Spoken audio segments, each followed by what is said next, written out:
একটা তুমুল লড়াই আমরা লক্ষ্য করবো।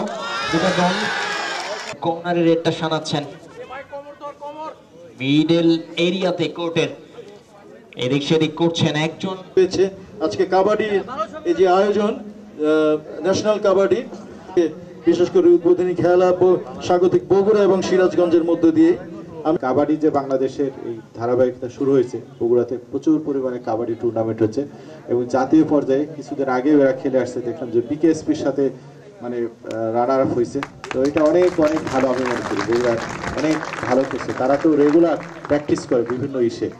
তো আর আমাদের বগুড়ার মেয়েরা যারা তারা তো বা ছেলেরা হয়তো খুব কম প্র্যাকটিস করে করছে। এটা যদি একটা কন্টিনিউয়াস প্র্যাকটিসের মধ্যে থাকে তাহলে আমার মনে হয় জাতীয় পর্যায়ে তারা সর্বোচ্চ শিখে উঠবে। আমাদের এই উত্তরবঙ্গের রাজশাহী ডিভিশনে কাবাডি খেলোয়াড়ের অনেক সম্ভাবনা রয়েছে। কিছুদিন আগে এখানে পুলিশ প্রশাসনের সহযোগিতায় কাবাডি চ্যাম্পিয়নশিপ হয়েছিল, সেখানে জয়পুরহাট এবং বগুড়া অনেক সফলতার স্বাক্ষর রেখেছে। আজকে জাতীয় কাবাডি চ্যাম্পিয়নশিপ এই মাঠে হতে যাচ্ছে, তো এই জন্য আমার ভালো লাগছিল যখন আমাকে এই মেসেজটা দিচ্ছিল, তো অনেক আনন্দ লাগছে। তো আমরা আজ বেশি কিছু বলবো না।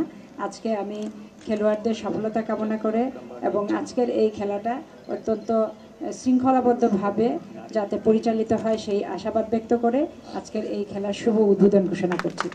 প্রতিপক্ষের রাইট কর্নার, এই যাত্রায় লেফট কর্নার, শেষমেশ দুজনের চেষ্টা অর্থাৎ 10-6 পয়েন্টের চাপাই তাদের লিড। নাম্বার 12